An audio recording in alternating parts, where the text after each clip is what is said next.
Addington Raceway Premier Harness. We've got 2 in a row, Matthew. 12 races this week, starting at 4:40. This is a deep race meeting. We're in for a treat, aren't we? And everything's sort of coming together for the jewels, which we're getting pretty close to as well. 3-year-old fillies and the 2-year-old boys, really looking forward to those two. Right, let's concentrate on the Group 1. It is the Neville Fillies final, 43rd running of this excellent race. $1.70 about the benchmark filly, which has been Better Twists. She's drawn off the back row. It's the short course, 1980. I don't think it's just as simple as line up and win, because she's going to be up the track for a very long way. If you could script this race to be as competitive as what it can be, you draw all of the horses exactly where they are. La Rosa won the second row. What do you do from there? Try and drive for luck. She's got the speed if they go quick enough. I think Often Gone's got the favour out of the draws. I thought she might be able to punch across. The John Dunn factor, if he's able to control the race and then just make it that all the more tricky for those out the back, she could beat the each-way blowout in the race. But Better Twist the benchmark, isn't she? And if she gets a card into the race, she should just about be winning. Life's a beach. She's got to be a great chance. I can see her pressing forward. If she gets an economical trip, we've seen she's good enough to beat Better Twist. Has done that already this season. For sure. And her effort the other day in the Oaks was awesome. Had on mid-stages and kept giving to the line. And you've got Better Talk Art, who's drawn well also, who could be a top 4 chance. Well, she'll be in the firing. Fillies. Yeah, she'll be in the firing line throughout. I wish the Honey Queen had drawn better, but you know, that's just life, and hopefully she'll get a better draw for Team Hughes in next week's The Breeders' Oaks. Let's have a look at the richest race on the night, the $200,000 New Zealand Bloodstock Harness Million.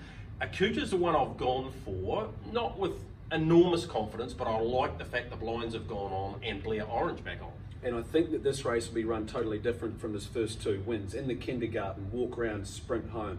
Then in the 2-year-old stakes race here last time, they didn't go hard middle stages. The Better's Delight factor will kick in, I reckon, if they're going 155, 156 mile rate, Blair Orange on. I reckon he's the horse to beat. He's all the rage in terms of the gossip around the place. Everyone's telling us that Akuta's the best of them. Cosmic Major's second row, got He's a lot of a time nice for him. horse. Yeah. He's a really handy animal. Willow Bay was very good here the other night, and a couple of others in there Franco as well. Mack gets a barrier draw. And Natalie Rasmussen on, and you know how much of a fan I am of her when she's on board a horse in a and race like never that. count out Barry Purdon, of course. Zachary Butcher drives Montana I'd DJ. be going to Akuta though. And oh yeah, for sure. And Major Perry has co-trainer Scott Phelan. So deep race. A couple of the other ones I wanted to talk to you about.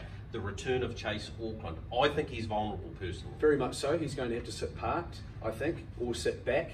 Therefore, South Coast Arden, potentially the leader in the race, becomes one of the best bets on the program.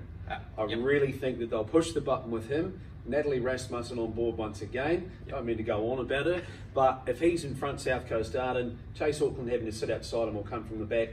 Mathematical challenge, which I don't think Chase Auckland can win. Highgrove a lock for those taking multis?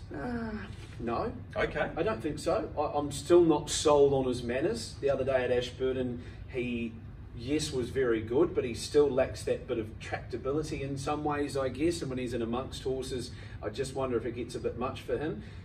He's not over the line in these 2-year-old races, Highgrove, I don't think. The motor's definitely there, just the mind and the body might not quite be in sync yet. And one best bet? Best bet, South Coast Arden for you. Right. I'll go Got You Covered. I think he's in the right race. Make sure you join us, Premier Night of Action, Addington Raceway, first of 12, 4:40.